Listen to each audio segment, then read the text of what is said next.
रहे हैं कहानी टाइम।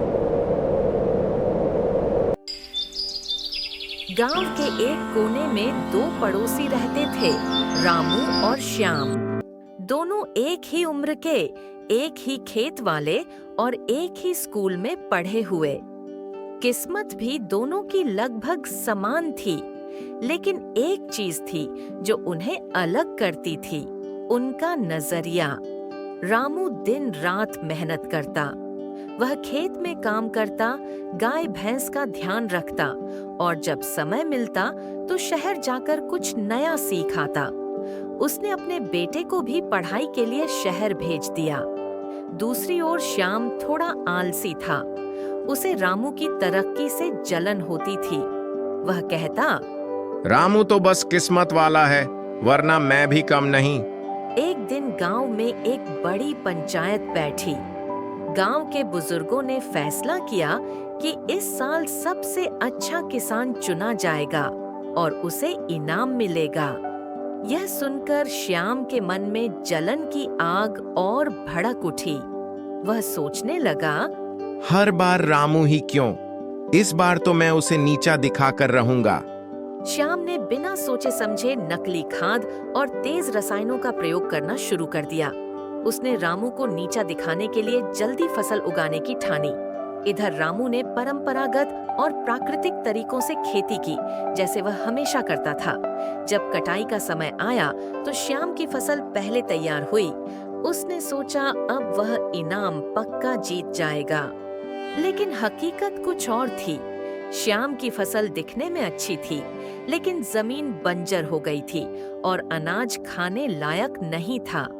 वहीं रामू की फसल धीरे पकने के कारण पोषक और स्वादिष्ट निकली।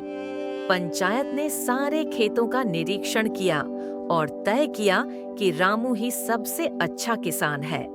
श्याम को बहुत गुस्सा आया। वह पंचायत से बहस करने लगा। तब एक बुजुर्ग बोले, बेटा, जलन से कुछ हासिल नहीं होता। जलो मत, बराबरी करो। मेहनत से जो मिलेगा वो टिकेगा। श्याम को पहली बार अपनी गलती का एहसास हुआ। उसने रात को अपने आंगन में बैठकर सोचा, रामू से जलने के बजाय अगर मैं उसकी तरह मेहनत करता तो शायद आज मैं भी उसकी तरह होता। अगले दिन वह रामू के पास गया और बोला, मुझे माफ कर दो, मैं तुमसे बहुत जलता था, लेकिन अब मैं सच में कुछ सीखना चाहता हूँ। रामू मुस्कुराया और बोला, कोई बात नहीं भाई, चलो कल से साथ खेत पर चलना शुरू करते हैं। समय बीतता गया। 2 साल बाद श्याम की खेती भी उतनी ही अच्छी हो गई जितनी रामू की।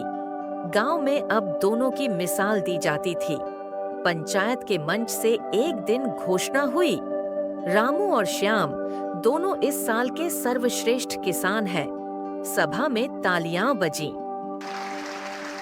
श्याम ने माइक पर जाकर कहा, सच्ची सफलता तब मिलती है जब हम जलन छोड़कर बराबरी की भावना से मेहनत करें।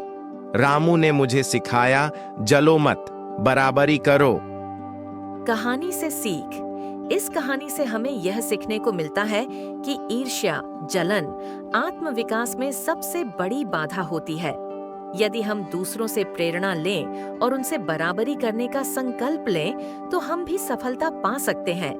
जलन दूसरों को नुकसान नहीं पहुंचाती, बल्कि हमें खुद को भीतर से खोखला कर देती है। मुख्य संदेश, दूसरों की सफलता से जलने की बजाय उससे प्रेरणा लेकर मेहनत करनी चाहिए।